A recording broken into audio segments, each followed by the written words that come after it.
night of the service today and all throughout the week. And we also have a lunch right after today's service. If you didn't know that, that's okay. We have plenty for you, soup and sandwiches for lunch. And then we'll have a meal after the service tonight. And as Brian mentioned, one Monday. And then we'll have our Thanksgiving dinner on Tuesday night where we fix a bunch of turkeys. Y'all like turkey? And gravy and mashed potatoes, rolls and biscuits. But anyway, so we hope you do come for that. It's our privilege, by the way, to be involved in mission around the world. I don't like the plural, like missions, because it's really not missions. Missions has the idea that there's separate things going on for God. But in reality, it is the mission. And God has given this church a mission, and He's given every other believer around the world a mission. We're all in this together, by the way. So what do we do at Trinity when we can't go into Egypt, Jordan, Lebanon, throughout the world, in our own neighborhood? We can't all be everywhere at one time. What do?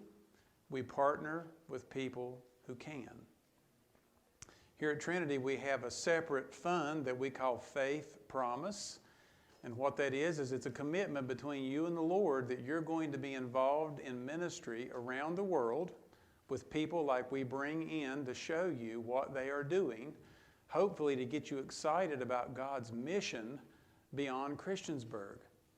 And we ask you to give to that, and we take every dollar that you give in Faith Promise. We do not spend that here. We send that on the field to these people. And so one day we do this for this simple reason. One day when we're in God's presence, you will be involved in reaching people around the world that you and I could never go to. But you can still have a part and a partnership with them. And this is why we offer these mission summits, to let you see what happens and to excite you in a way to see that God is moving around the world. And Dr. Anderson, our speaker this morning, is involved in training servants who do that, who go around the world in local churches here, but some end up in the far fields of the world. So it's been our privilege for many years, even before I came, for Trinity to partner with Dr. Anderson. And it's our great privilege this morning to have him back to share a message from God's Word. So Dr. Anderson, please come, and you all welcome him.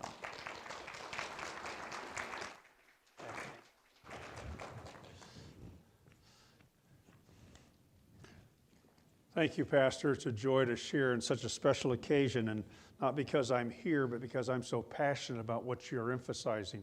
And I love the thought of Mission Summit. What a great way to describe the priority and the importance of this activity, not just in the sense of a program of your church, it is the description of your church. And God help us to never lose sight of that. And so it's a real joy to be a part of that and to be one of your missionary team members. I love the description that Brother Cochran gave. We are part of your staff. You just don't see us every Sunday. And so thank you for letting us be absent, but to be partners with you in that sense of the word. I'm looking forward to this time. I've never been described as a bookend before. I love introductions that make me something I've never been. I don't mind saying bookends can be distracting, but hopefully they can hold us together. How does that sound? I don't know what the intent of that is. I do know he was saying I have the privilege to start, and then we'll have the privilege on Tuesday evening to conclude. Might just mention with reference to the Tuesday evening, your pastor has been very gracious to respond to a request I made of him. I'm going to be bringing my 12-year-old's grandson with me on Tuesday evening, and his name is Anderson. I don't know where he ever got a name like that, but he's just a real testimony of a blessing to our lives. But without elevating his importance, he has, for the last several months, been involved with having a chance to encourage the use of balloons to just convey different messages. And so he makes all kinds of different animals and things of that nature out of balloons. Now, I'm not afraid to say it's primarily for the children Tuesday night, but we're not going to ask your age.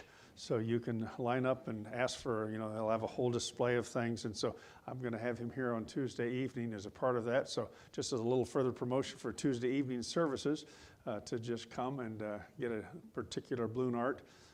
Occasionally they do pop, but most of the time they don't. And so I'm just real proud of the different things that he does as a means of just trying to serve the Lord. So that'll be part of my Tuesday evening time with you, Lord willing. We'll be here before the meal on Tuesday evening, so I think he'll start, I don't know, I'm at the mercy of your pastor, but we can have it set up and start it before the meal, do it throughout the evening after the service, whatever. Just want to serve you. Also want to just say that it's a real joy to just have the testimony of emphasis that was even shared in the Sunday school time or the first session time. I appreciate the emphasis upon prayer. I am more and more convinced that there is nothing that occurs in my life that is not the result of prayer. And you might say, that's pretty, dogmatic, isn't it? Well, don't forget we have two very important prayer partners. Jesus is at the right hand of the throne of God interceding for us. I think he never fails. I will say that more dogmatically. He never fails. And secondly, the Holy Spirit is described as one who intercedes for us, even to the level of conversations that we don't understand, groanings that we can't understand. And so with the assurance of his prayer on our behalf, and then the prayers of folk like you, I think prayer is just a wonderful resource. Hope that you'll just find your hearts entering into that even through these times of conference. This theme that has been selected, A Heart for the Harvest, I think is such a fitting one. I want to begin by just asking your attention. God bless the Apostle Paul. I don't know how he did it. There we go. Okay, I said, no, I didn't think my voice went downhill that fast. I've been struggling with it a little bit, but thank you. This theme of the heart for the harvest is one that I think is so appropriate to the emphasis of missions, because the truth is, without a heart for the harvest, we'll never accomplish the task. Let me begin with an illustration. My wife and I are blessed with 5 children. They're all grown now, but in their growing up years, we observed one day as we were driving down the road with our family that our oldest daughter, Sarah, appeared to be sort of having some difficulty seeing things. We were pointing out something as we were traveling, and we see her, little face go to the window of the car, and with some really squinting eyes, she just sort of searches to look towards something we were pointing out as we were traveling.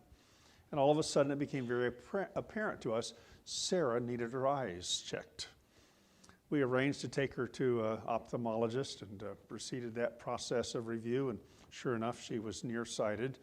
And so she was all excited about the fact that she was going to get some glasses. Goes into this part of the shop, which is called, by the way, anybody here an optician?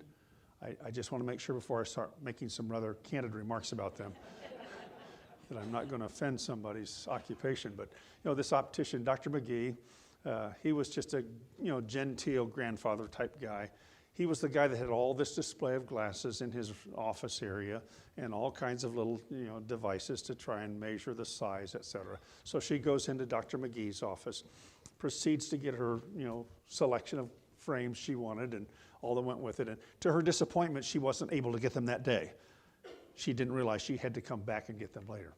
Well, the appointment came a few days later, got the notice from this optician who is, really pretty insignificant but important. And all that to say, we come back and Dr. McGee proceeds to go to a drawer, pulls this drawer open and just sort of pans several options there in envelopes. And I believe he was looking for the right one with her name, pulls it out and pulls out this set of glasses and puts it on her face and takes it off her face and puts it on her face and takes it off her face. I mean, he's got to earn his money, you know how that goes.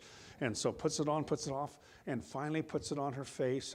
And then this, probably 10-year-old girl, he says to her, honey, go to the window. I will never forget that moment. Sarah goes to the window of his little office after he'd done all of this manipulation of these frames to fit her face. And she looks out the window and she says, wow. She was seeing a world that she didn't even know existed because her eyes were deficient. I start with that illustration to say that to have a heart for the harvest probably requires we start with our eyes. What do we see when we move through this field, this world, this harvest? It's easy for us to move around, and just like Sarah, in our own little world, she was particularly known as a reader in our family, so we didn't think twice when she would read. We didn't think twice about the fact that she wasn't observing things that were in her world that she didn't even know was in her world. And tragically, that is us. We live in a world that's constantly whirling around us, see people all the time from Walmart to our neighbors to our families, and too often we don't even see them. Eyes. I bring to our attention because the theme verses that have been selected really focus upon the eyes of our Lord that help us to see his heart for the harvest. This morning I want to just start by saying if we're going to have a heart for the harvest, we need to see what kind of heart Jesus had for the harvest. Without seeing his heart, we'll never have the heart that we should have in behalf of the harvest of the world. And so this morning I want you to just join me as we look at the harvest that Jesus had, and turn, if you would please, to Matthew chapter 9. And we're going to look at this together. And as we see these different facets, you have a sheet before you. My request is that, somewhat to my chagrin, I did not arrange this to come up a step at a time. And so you're going to just fill in all the blanks and ignore me for a moment. Would you just pretend that's not true? I know that's going to take a lot of discipline on your part, but I'd like to request that we see, first of all, the urge of Jesus' heart in chapter 9, verse 36. Let's just read this entire passage very briefly so we can get the flow of the passage. It's an occasion where Jesus has been very intensely involved with seeing things. If you go through chapter 9, he sees a lame man, he sees Matthew at the desk, he sees a lady who has desperate need. This is a chapter where Jesus was seeing his world. And as he comes to the end of this chapter, chapter 39, verse 35, he summarizes his sort of opportunity of engagement and says that he finds himself overwhelmed with this world that he was ministering to. In fact, this passage in Matthew chapter 9 is probably noted as one of three or maybe four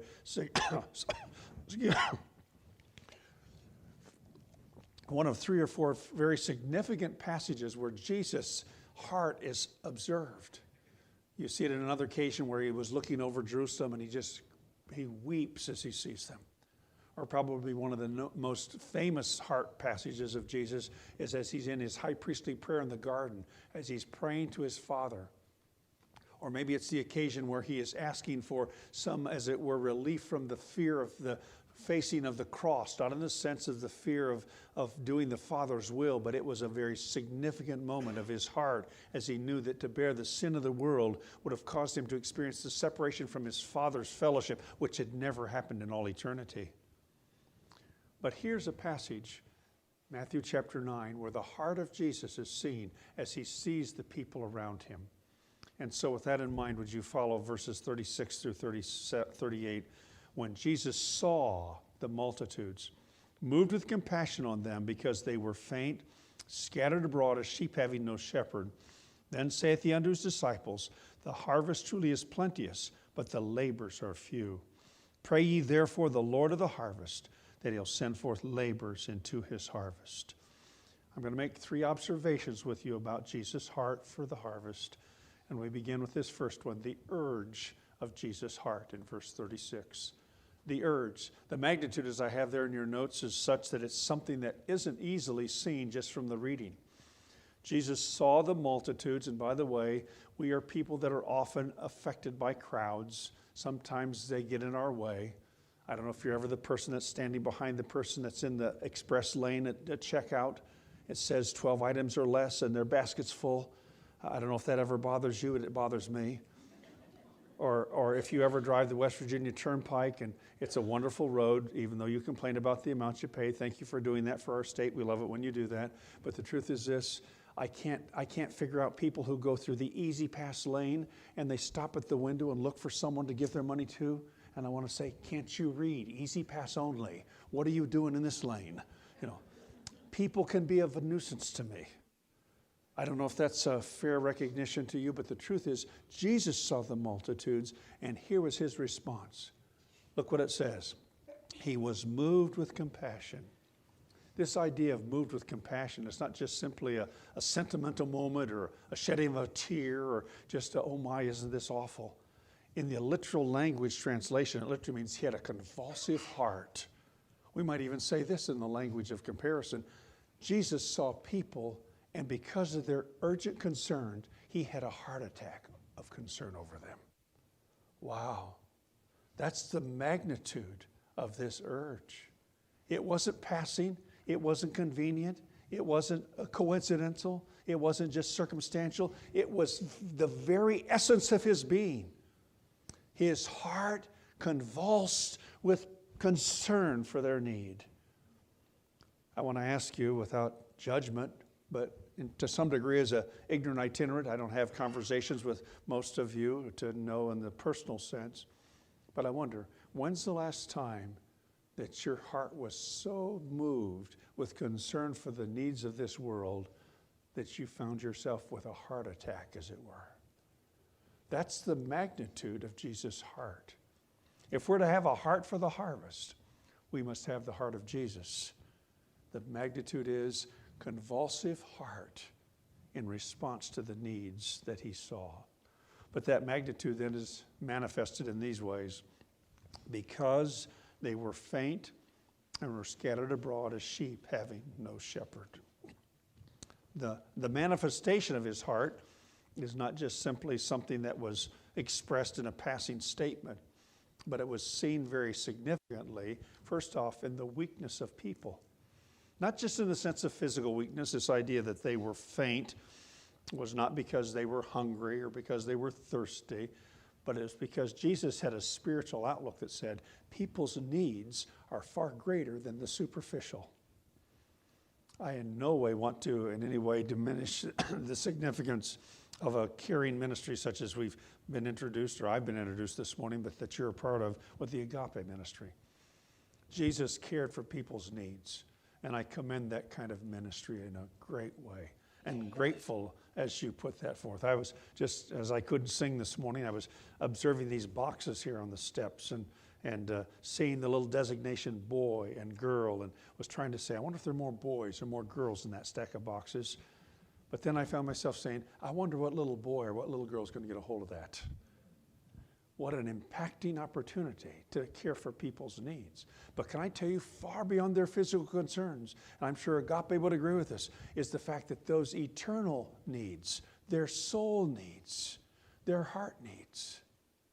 You see, you can have hearts that are physically cared for, but are spiritually destined for a Christless eternity. That's the kind of concern. That's the convulsive heart that Jesus had as he saw people. They were with waywardness, faint, a weakness that was there. A weakness that was there. But the waywardness then is described further with the fact they were like sheep having no shepherd. Jesus was a person who regularly used the illustrations from his day, and farming was very much a part of the culture of the day. And I'm sure that Jesus had observed sheep and the necessity they had for a shepherd. You know that the Bible uses frequent references to that analogy. We're called sheep. He is our shepherd. In Bible times, they would even have a situation where in the nighttime, they had a communal sort of area where they would bring these sheep at night out of safety in the darkness. And this particular location, the setting would be such that there would be a collection of multiple herds that would be there, flocks that would be there by way of sheep. And the story is, and I saw this actually happen, and if you've been to the Bible lands, you may have had the same experience, where this joint, place where all these different, flocks are together. The truth is, it was a convenience that let the herdsmen then go to their homes and then come the next day to get their flocks and take them to the hillsides for grazing. But the truth is that each shepherd would have his own particular voice to be able to identify. And so in the midst of this entire collective gathering of sheep would be this particular voice of a shepherd that when he came and would give that particular, sometimes it was a particular sound, sometimes it was a particular word, all of a sudden the sheep that were with that shepherd would be extracted from that collective gathering of that flock of sheep, and they would find themselves following their shepherd. What a beautiful illustration when Jesus said, my sheep know my voice. My sheep know my voice, and they follow me. But you see, Jesus saw those people in that crowd of ministry as he carried forth his outreach and said, they're like sheep without a shepherd. Do I have to exaggerate that we live in a world of chaos and lostness? Our world desperately needs Jesus. They desperately need guidance. They're wayward. And so the urge of the heart of Jesus is measured with this magnitude. It's a heart attack spiritually.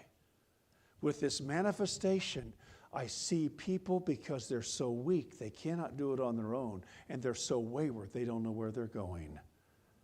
Can I tell you, that ought to ignite in each of us an urge for the harvest. Jesus had that urge. But he goes on, and we see a second feature, and I give it to you, and that is this. There's actually the urgency of Jesus' heart in verse 37. The urgency. Then saith he unto his disciples, the harvest truly is plenteous, but the laborers are few. The urgency.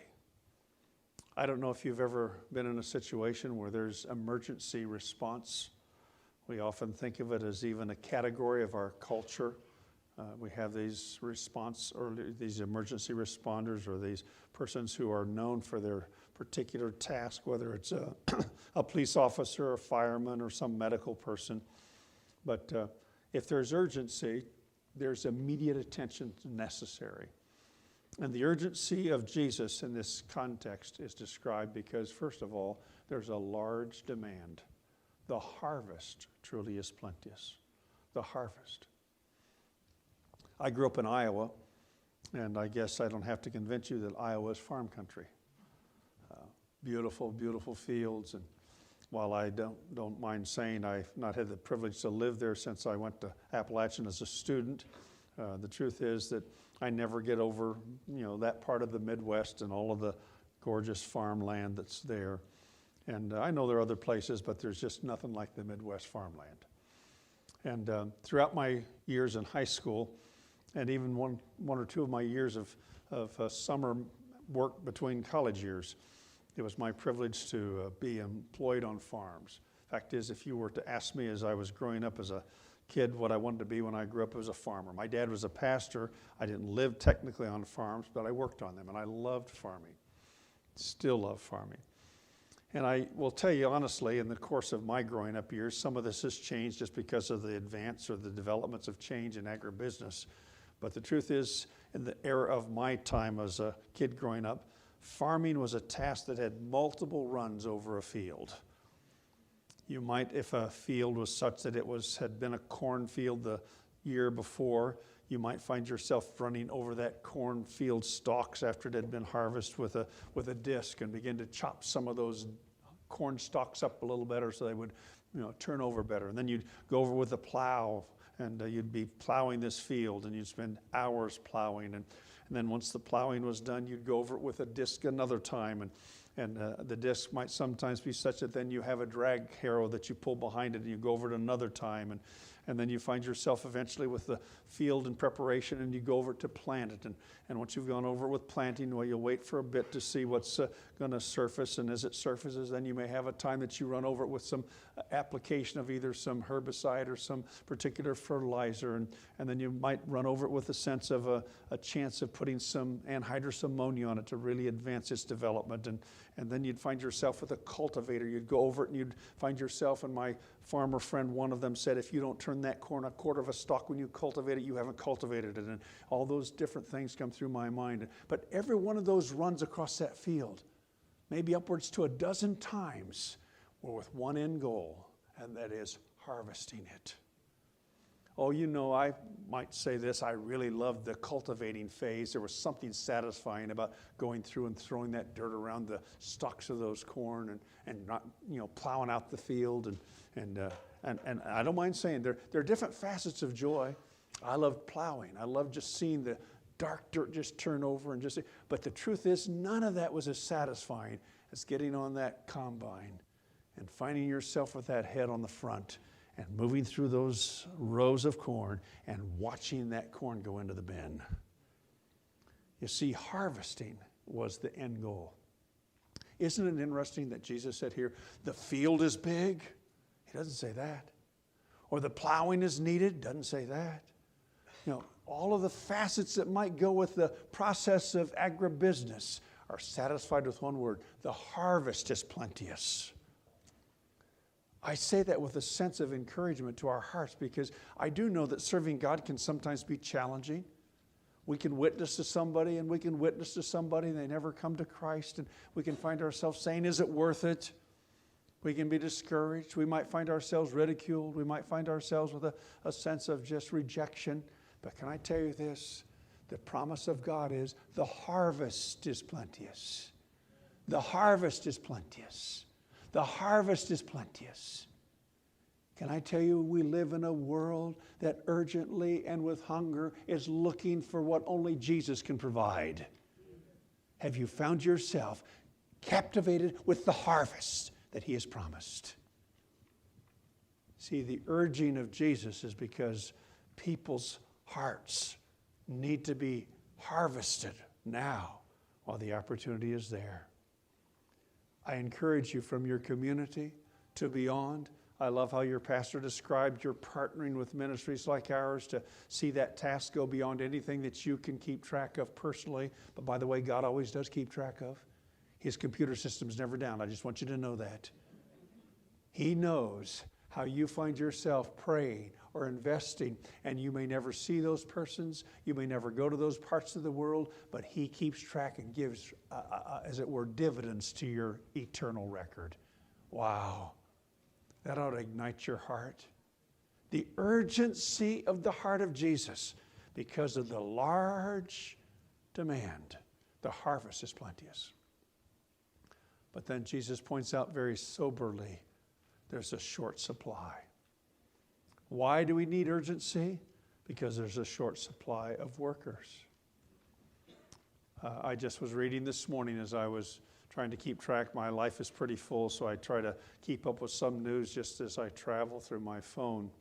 And was struck with the fact that a group of farmers in this country have gotten all together and have gone to Israel to harvest the crops in Israel because all the farmers are involved with the war front. I thought, wow, what an illustration of urgency. You can't wait. The crops need to be brought in. And I thought, what a gesture of just genuine understanding of one farmer to another farmer. And in that time, if you're at all familiar with the challenges that go with a country that's small, that's trying to wage a major war, everybody's called up. I have the privilege to serve on the board of Friends of Israel, and we're hearing all kinds of stories of people in the ministries over there whose fathers and whose husbands and even leaders in churches are all being, obligated to move into armed service responsibilities, and huge vacuums are being left aside of that whole issue that we don't really think much about. But I thought this morning, this group of farmers that are going there just to help harvest because of their being involvement in the military cause that's involved. I wonder, do you realize that when it comes to spiritual harvesting, we're desperately in need of servants? I want you to hear me well. This is not a plea for students to come to ABC because of some enrollment crisis. I mean this graciously and honestly. We don't have an enrollment crisis at ABC. Not because we couldn't take more, but God's been good to us. We've had a wonderful increase in our enrollment this fall, for example. God is indeed at work. 33 states, 12 foreign countries in our student body. I can tell you God is at work. But I can tell you we need more. Every week I get a request, or more than one a week, of people asking for somebody to help in some form of ministry. We have a rather small placement site in the size of our school, but can I tell you right at this very moment, just this week I checked, we have 160 requests for pastors. 160 requests for pastors on our website alone for placement, and not a single one looking for a pastorate. Can I tell you, the harvest is plenteous and the labors are few. I beg of you as a church to cry out to God to raise up servants who will move into the harvest fields of the world. I mean this with genuine testimony. I believe a church's greatest testimony of its effectiveness is not how large it is, how big its budget is, how nice its facilities, how much media they have. The proof of a church's success is how many of their own that they're sending into the ministry. Because that's the commission. That's what God has called us to do. And I beg of you to find your heart eager to say, oh God, is it my responsibility? I remind all of us that only Christians can most effectively do God's work. I'm thankful for a Christian doctor. I needed him this week when I was in Florida, and my voice was even in far worse shape, and he calls in a prescription for me. But the truth is, if my doctor wasn't a Christian, he'd still do that for me. No insult to those who are in the medical field as believers, or any field. I'm thankful for a banker that's a believer that I work with, and I don't have much to give him, so he's a little sort of pressed for work, but my truth is this. I could trust my money to an unsafe banker, but hear me carefully. I can't trust my soul to an unsafe pastor. I can't trust my soul to an unsaved Christian school teacher. I can't trust my soul to an unsaved missionary to go around the world. Oh, dear friends, this morning, do you sense the urgency of the heart of Jesus as he sees his world? The harvest, large demand. Labors, short supply. I like to approach it this way. I think that every Christian should find themselves with such an eager willingness to say, Lord, I'm going to serve you in some capacity of ministry unless you close the door. Instead of having this outlook most of the time, I'll do my own thing, and if you want me, come call me, Jesus. May I remind all of us, the moment we trust Christ as Savior, the Bible's very clear. We're not our own. We're bought with a price. Therefore, we're to glorify God in our body, in our spirit. That's our outside and our inside, which are His. And so I appeal to you this morning, if you're going to have a heart for the harvest, and if you're going to have the heart of Jesus, you're going to see the urgency for this particular harvest. Ask God, how can I most effectively accomplish your will?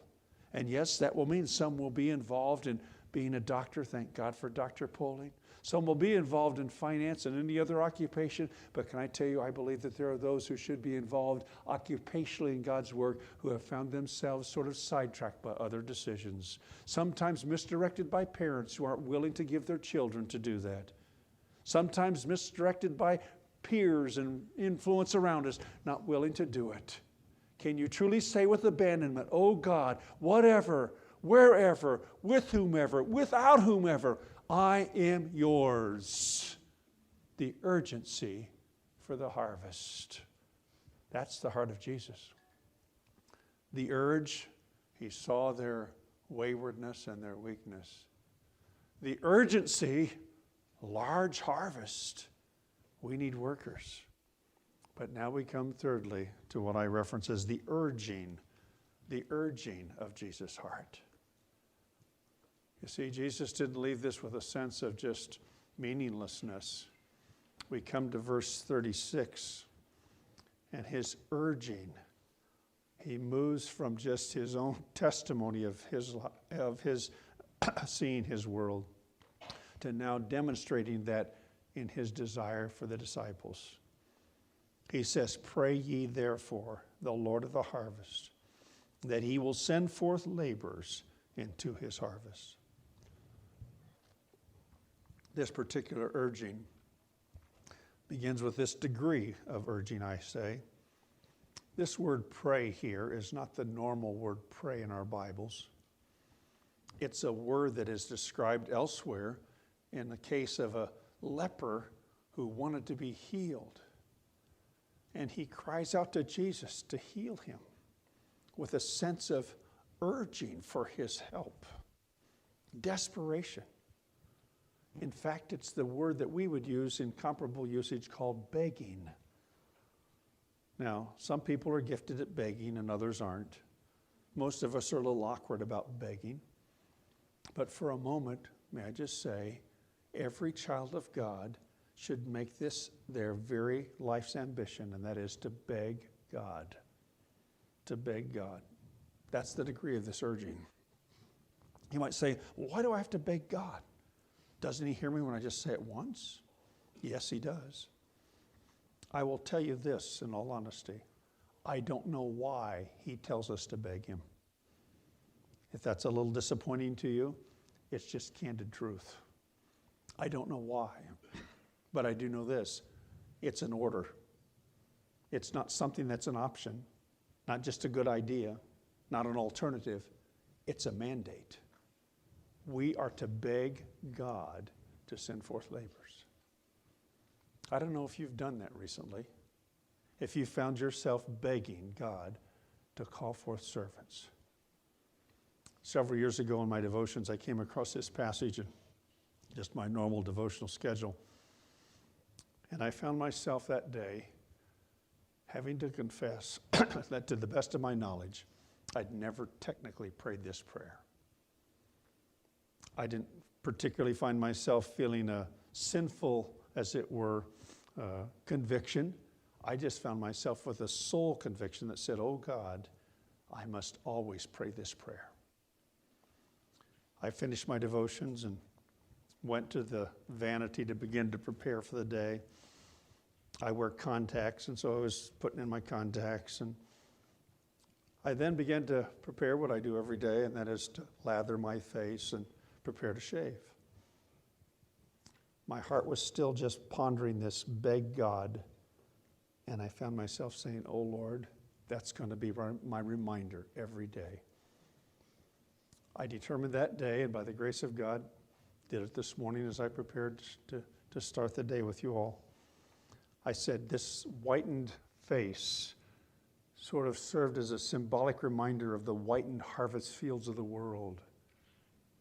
And I said, oh God, every day as I shave, I'm going to pray, oh Lord, send forth servants.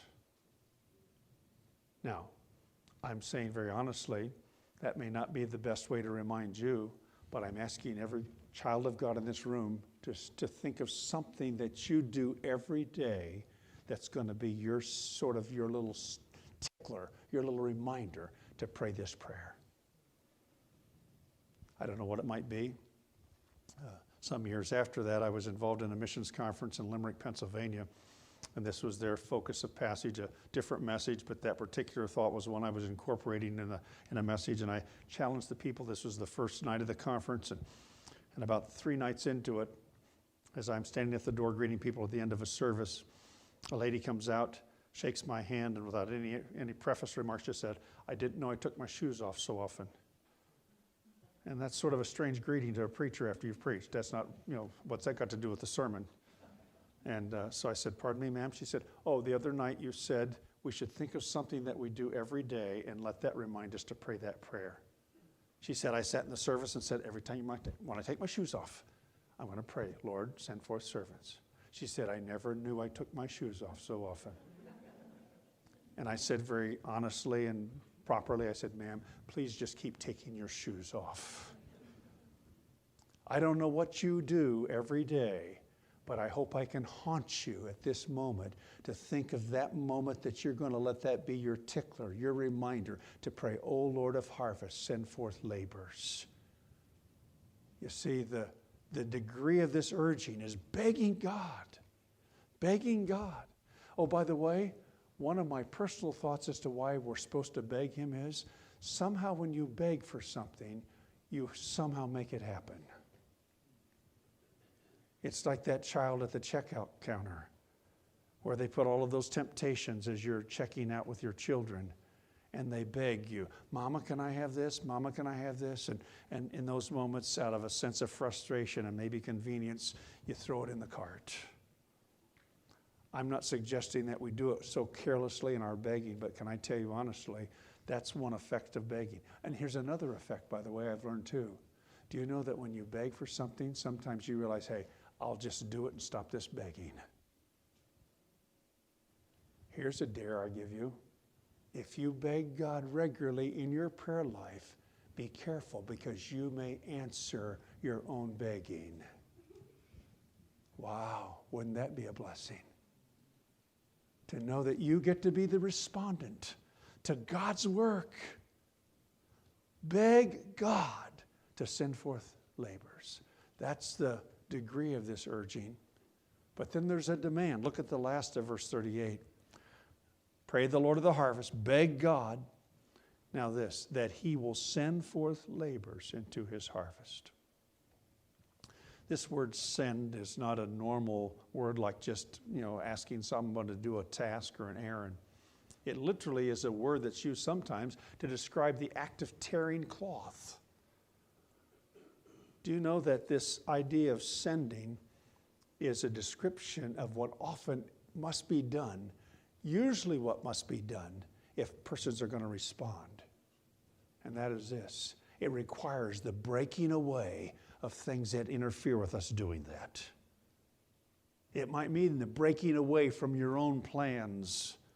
It might be the tearing away from some relationship that's more important to you than following God. It might mean the breaking away from the comforts and the conveniences of America as you find yourself driven to some part of the world where you suffer with inconveniences.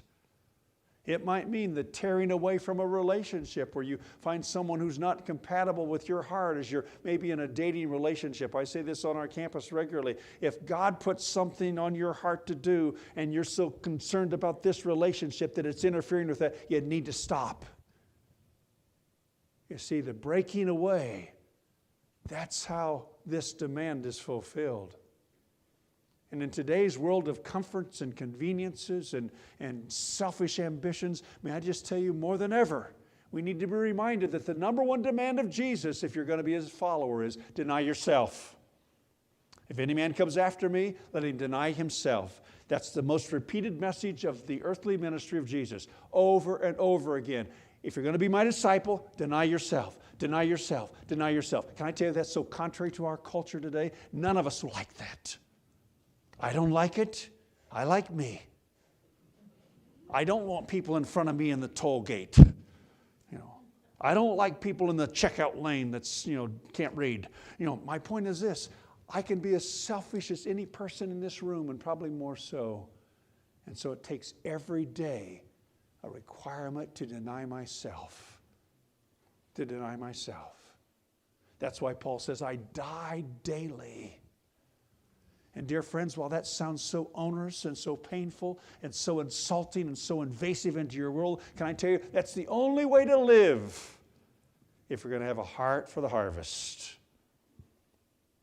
And by the way, for you that are younger that think that's a destiny of disaster, can I just tell you, God has things in store that restore those blessings far more than anything you think you give up.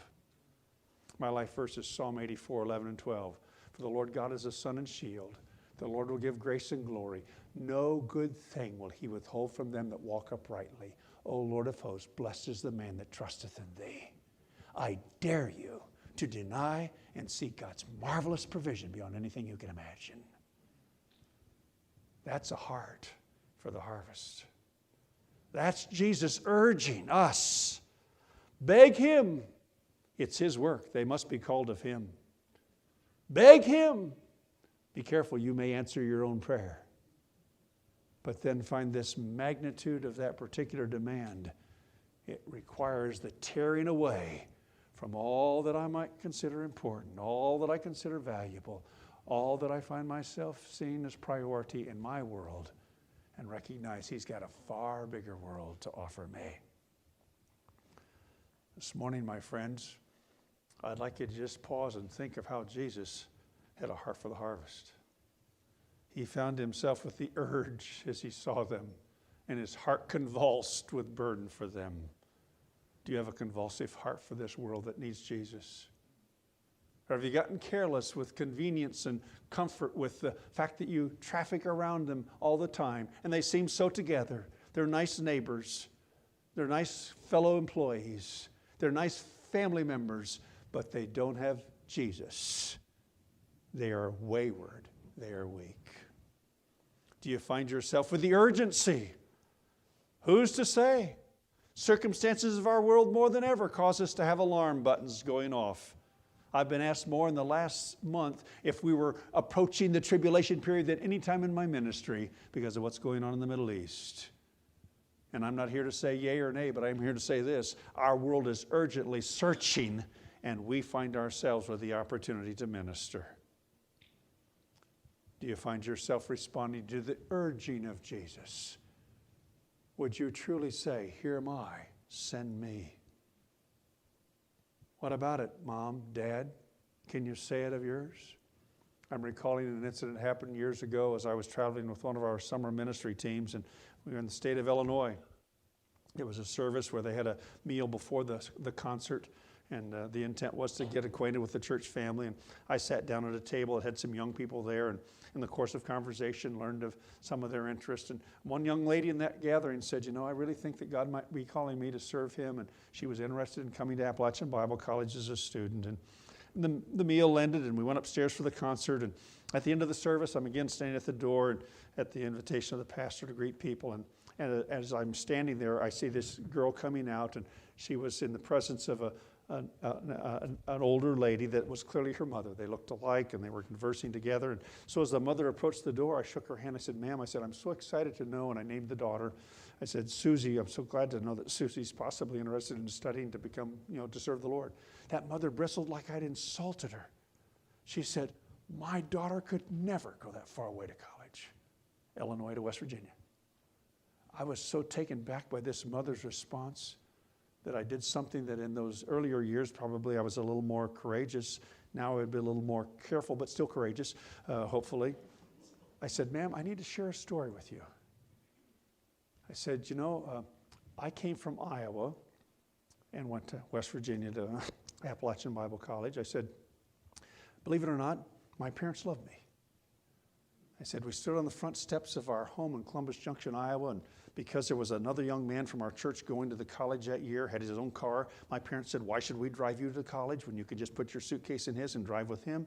And so we're standing there as we're saying our farewells, our hugs, our tears, etc. But I said, "Ma'am, I will never forget, at one point my father sort of stiffened his backbone and said, 'Son, your mother and I believe if we could ever send you as far away as West Virginia to school, we could someday let you go to Africa as a missionary.'"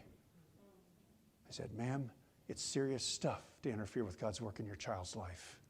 You might think I was a pretty rude guy at the door, but I can tell you, we need to find ourselves with a willingness to trust God, who's able to do exceedingly abundantly above anything we ask or think. That's His heart for the harvest. Could I invite you back to that opening account with our little daughter, Sarah, as she found herself, as it were, seeing a world she didn't know existed? I'd like to invite you to go to the world of your life and ask God to put corrective lenses on your spiritual heart and cause you to see this world like Jesus sees. I have a little poem here at the end that I'd invite you to follow. "Let me see this world, dear Lord, as though I were looking through your eyes. A world that did not want you, Lord, but a world for which you died.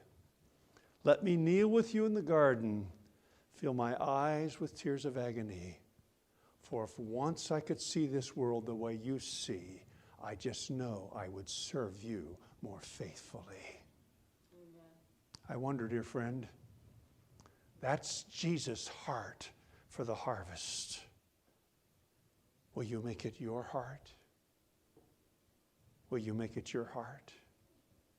Will you allow the Spirit of God to correct the vision of your spiritual look? And as you find yourself with His corrective lenses upon your soul, I promise you, you'll never move into the day without saying, "Wow, wow, the harvest is plenteous. Wow." And like Sarah, see a world that you have maybe never realized until you see it through Jesus' eyes. Would you bow with me in prayer, please?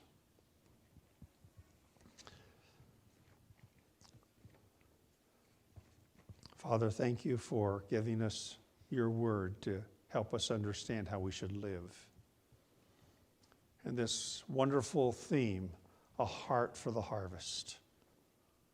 You have modeled it beyond our ability to fully comprehend. There's not one of us in this room who can genuinely have the same depth of heart convulsiveness as we see our world. But, oh God, we ask that you will ignite that in our hearts.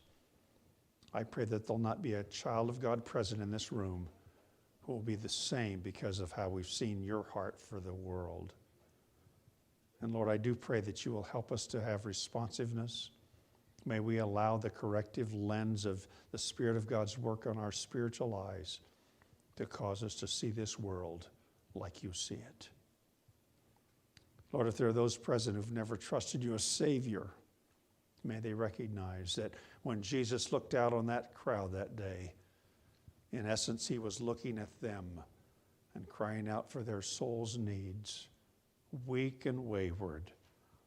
And may they have their hearts convicted today and realize that only Jesus can fill the void of their souls.